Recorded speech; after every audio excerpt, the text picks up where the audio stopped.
And as you go along, you'll suddenly find yourself face to face with one of Wales's more surreal sights, perhaps, a seemingly stranded cruise liner. It has been known in the past as the Mostyn Fun Ship, but as James Wright has been finding out, its history is far from that.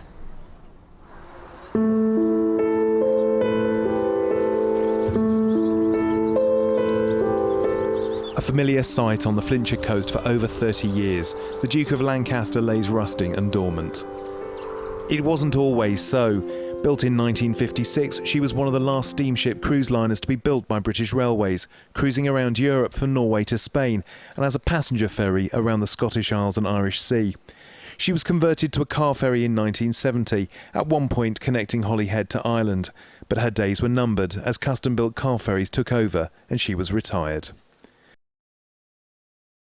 Bought by a Liverpool-based company in 1979, she was towed to her final resting place at Llanicha Moor, and the Duke of Lancaster was given a new lease of life as the Mostyn Fun Ship.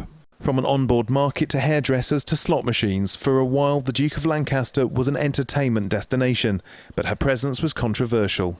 Access and planning problems saw another chapter of the ship's life close. Since she arrived here in August 1979, the Duke of Lancaster has had a bit of a checkered history, but it's hoped her future will be a little bit brighter.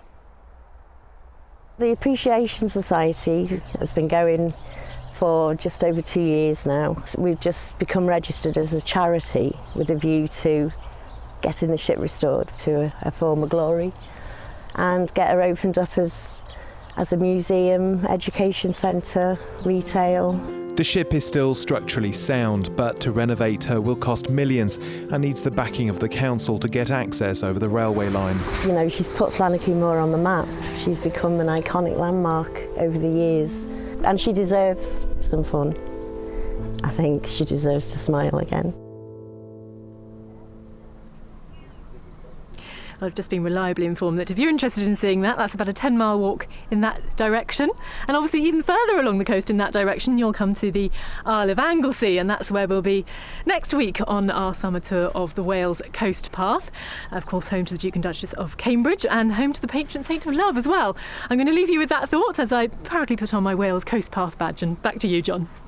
Andrea, thank you very much indeed.